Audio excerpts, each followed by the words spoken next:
How's it going, everybody? KCG Trades here, and today I want to share with you guys an educational video on the introduction to technical analysis. Over the past couple of months, I've gotten a lot of messages on how to properly learn technical analysis, what books to read, etc., etc. So I thought it would be best if I made a series of videos on technical analysis, and that's what I'm doing here. So today's video will be strictly on candlestick charts, but further down the line, I will make more videos on candlestick patterns, support and resistance, moving averages, and tying it all together so you could be a technical analysis pro. So before I get into this, I want you guys to smash that like button, hit that subscribe button if you haven't already, and share this with your friends and family or anyone you think can benefit from learning technical analysis. So let's get right into it. So first things first, we must answer the most important question, and that is, what exactly is technical analysis, or what is TA for short?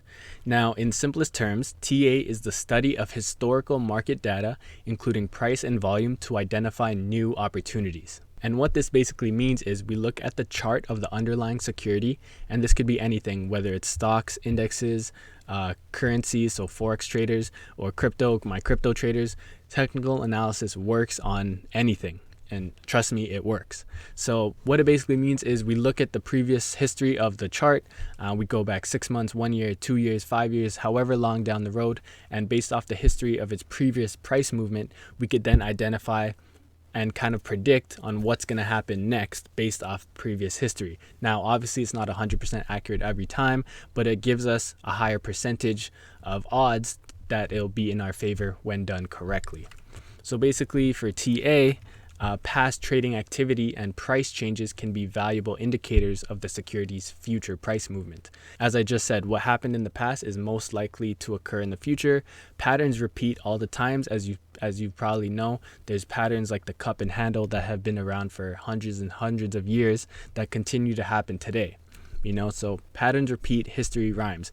The exact same thing doesn't happen over and over, but fairly similar activities happen, especially in chart patterns. So understanding technical analysis, you could really get a grasp of what a stock is going to do and what a stock is doing in the current time. Now, this brings me to my last point, but I definitely think it's one of the most important points, especially for my stock traders and stock investors. It's important to be a funda technician. What this basically means is it's important to do fundamental analysis as well as technical analysis, because of the fact is doing one without the other is like doing a puzzle with half the pieces missing. If you do both, you really get the full picture and you get all the pieces to really succeed in the stock market. I know a lot of people that only do funda and I know a lot of people that only do technical, but that's why they don't reach their full potential as traders or as investors. So it's very important to do both, and I know because a lot of professional traders, a lot of books I've read, they emphasize this, and in terms of buying stocks, they use fundamental and technical analysis, but the use of selling stocks, they only use technical analysis. The reason is, with fundamental analysis, you really only get updates about companies every 3 months, and that could be too late, as you guys know, stock prices drop and rise very, very quickly. So with technical analysis, because of the quick patterns we get, because of the quick signals we get, you get a really quick understanding of when it's time to sell or when it's time to buy, especially in stocks that have really good fundamentals. Also, stocks can deteriorate before their fundamentals deteriorate. So even though the company's numbers look good, everything looks good behind closed doors with the company, the stock tells us when to buy, when to sell. So if the stock tells us that this stock just entered a new downtrend, it's going to sink, it's going to keep going down, there's no reason to buy it just because the company is good. Because as we all know, and as we all should know if you don't know, any stock can go to zero no matter how good the company is. So it's very important to understand technical analysis and follow technical analysis, because it could save you a lot of money and make you a lot of money. Now that we have a better understanding of what technical analysis is, I want to focus on the main aspect of this video, which is understanding candlesticks. So if we take a look at this next slide, we have 2 candlesticks pulled up, one green, one red, and there's a whole bunch of words on it with high, close, open, low, lower shadow, upper shadow, etc., etc. Now, don't feel overwhelmed if you're confused. This is what learning is all about, and I'm going to explain it to you step by step on how to properly read a candlestick, so when you look at a chart, you'll understand exactly what's going on. I also wanted to mention that there are tons of charts out there. So if you look at a chart and it's not a candlestick chart, you're wondering what that is. There's many charts out there, such as bar charts, line charts, and it's completely okay to use them, whatever you're more comfortable with, because at the end of the day, they all they all pretty much share the same story, which is the price of the underlying asset, when they open, when they close, etc., etc. So it's all the same information, it's just a matter of what you feel more comfortable looking at. In this video, I'm only going to focus on candlestick charts, so this type of chart. But if you're interested and curious of what other charts look like, I'll show you. So this is a candlestick chart, as I've mentioned, and this is a line chart like that, so it just shows you the line. Not really much information there to process with, which is why I don't use it. You could use an OHLC bar, which is open, high, low, close, and this is what a lot of people still use to this day. This is kind of old-fashioned, but this is still very valuable. I used to use it, but I like the candlesticks more. It's just easier for me. It really depends on what you feel like is the best. And we could also have just line chart, just actual HL bars, which is just the high low. So it really depends on what you're looking for. But as investors and beginner investors that are just learning technical analysis, I would say the best thing to do is just stick with candlesticks, because it just gives you the most information the easiest way possible. Like, this is very simple, very easy to read, and with the strong colors such as green and red, you really understand the picture of what's going on within that candlestick. Now, before I continue with how to specifically read one candlestick, it's important to know that a candlestick can represent multiple time frames. Now, in a chart, you can look at a stock through a monthly time frame, a weekly time frame, a daily time frame, hourly time frame, etc., etc. You could go all the way down to 1 minute. And what that basically means is whatever time frame you're on, every candlestick represents that time frame. So if you're on a monthly time frame, one candlestick represents 1 month of time. If you're on a weekly candlestick, one candlestick represents 1 week of time. If you're on a daily candlestick chart, one candlestick represents 1 day, for example. I just wanted to make that very clear, even though I know you guys probably got that very quickly. So I'm pulling up investing.com's free charting service here. So if you don't know where to find charts, you can go on investing.com and they'll have perfect free candlestick charts for you. And I have Apple pulled up here on a daily chart. So one candlestick represents 1 day. Now, if I change it to 1 month, as you guys know, every candlestick here represents 1 month. Now, if I do 5, this means every candlestick represents 5 minutes. So one candlestick can show you a lot, can tell you a lot. And obviously, the bigger the time frame, the more important it is. So we like to start off from the monthly to the weekly to the daily. Those are the top 3 you use, because that really defines the trend that's going on, that defines what's really going on in the bigger picture of the stock. And then you want to dive down to the intradays with the 30-minute charts, the 15-minute charts, to really understand what's going on short term. So that's how we use technical analysis and candlestick charts.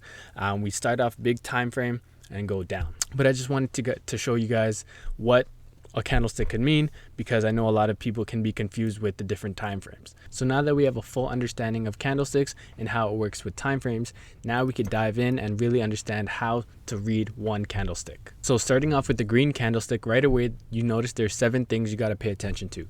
The first is the high, close, open, and low. I know you can't see low because of my face, but that says low. We also see in the middle, lower shadow, real body, and upper shadow. So these 7 are the things we got to focus on when looking at a candlestick chart. To make it easy, everything I'm referring to in terms of candlestick will represent 1 day. So every time I talk about a candlestick, this will represent 1 day. So with green and red candlesticks, it's pretty simple on how to understand it. Green means up, red means down.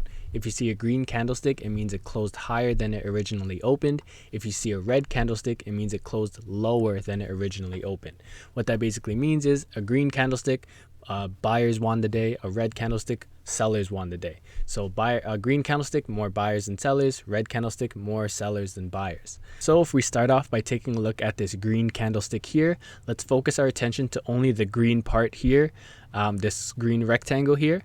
What this is the body. Now what the body is only the colored part of the candlestick, and what it basically means is the price difference between the open and the close. So as we know, with the green candlestick, the price closed higher than the open. So what we see is the price of the open, which is right here, and this is the price increase throughout the day, and this is where it closed. So if we look at it with a daily time frame, what this essentially means is this candlestick would open at 9:30 a.m. over here. It closed the day at 4 p.m. over here, and the highs and the lows are just the price fluctuation throughout the day.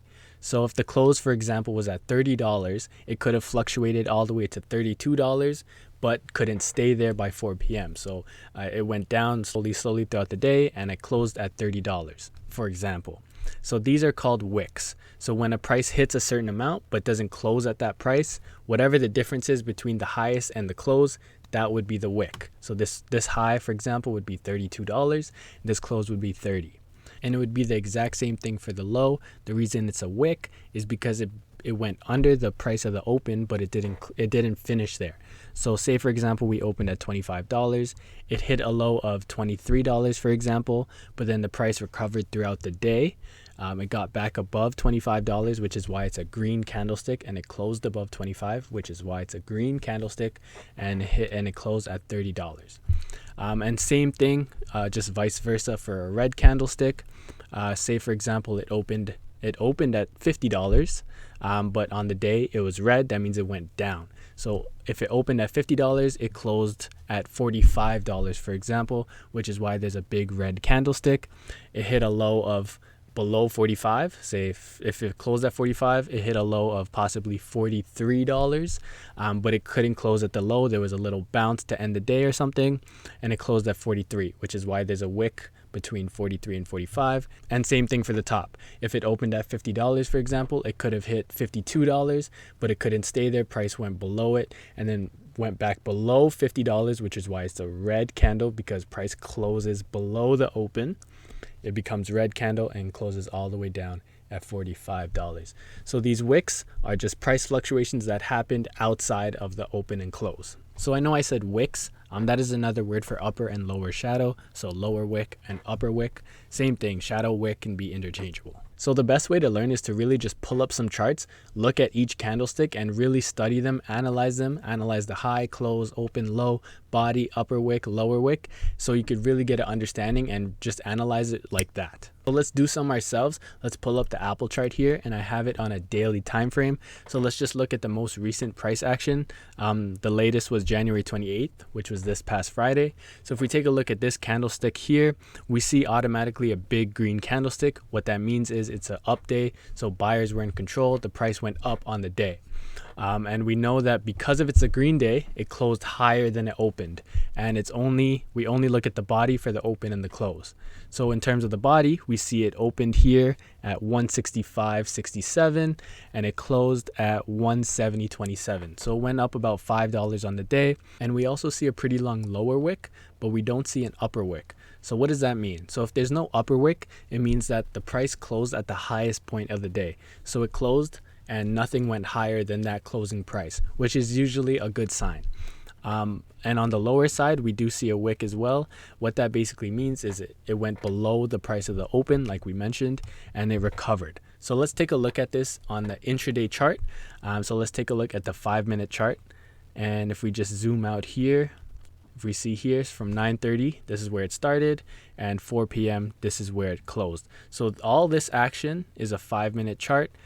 So every candlestick represents 5 minutes, and all of this put together represents this one specific candle. So all of that action you just saw is all inside this big candle.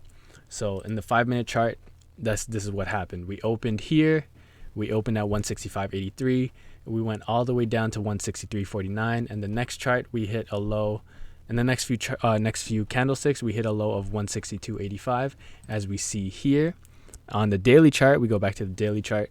Opened here 165, went to the low of 162. That's what happened on the lower time frame. So you see in detail of what's going on, and then throughout the day, it just went higher and higher, and it closed at the highest point of the day, which is why there's no upper wick on this daily chart.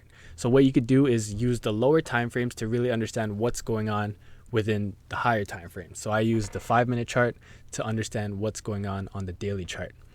So that's what you could use as well. And we could use another example. Let's look at a red candlestick. So let's look at recent action on January 5th. This was a pretty ugly day. Right here, this big ugly red candle here. This was a pretty ugly day. So if we take a look, just study it. You could do this with any time frame, any chart, any candlestick. If it's a red candlestick, what does that mean? It opened higher than it closed. So red, open, close. So if we take a look at the open, 179.58, closed at 174.92, and there are very minimal wicks, but there is a bit. But pretty much that day shows us that sellers were in control pretty much the whole day, and that we had a big red day. it opened and pretty much just went down for the rest of the day. It kind of went above the open just for a little bit, came back down very quick, and closed near the lows of the day. And you could just continue to do this over and over. That's what I did when I first started out. I literally just looked at so many charts and looked at every single candlestick, wrote it down, analyzed it, and realized what was going on. And over time, it just became natural to me. So it's just like anything in life, the more work you put in, the more results you see. So same thing with stocks, same thing with technical analysis. The more work you put in, the more results you see out of it. So I hope you guys got a better understanding of how to read a candlestick chart. What I advise is go on your own, study a bit just to really understand how each candlestick operates. And in future videos, I will show you guys specific candlestick patterns that happen throughout charts so you could really analyze and interpret future price movement. My next videos will also be talking about support and resistance, moving averages. So we're going to have a whole series on technical analysis. This is just the first one. I really hope you guys enjoyed this video. If you did, smash that like button, comment down below, and subscribe if you haven't. I truly appreciate it and I'm grateful for all the support I get. So stay tuned because I'm going to be dropping a lot of gems on technical analysis. And with that being said, hope you guys have a great day. Stay safe. Take care.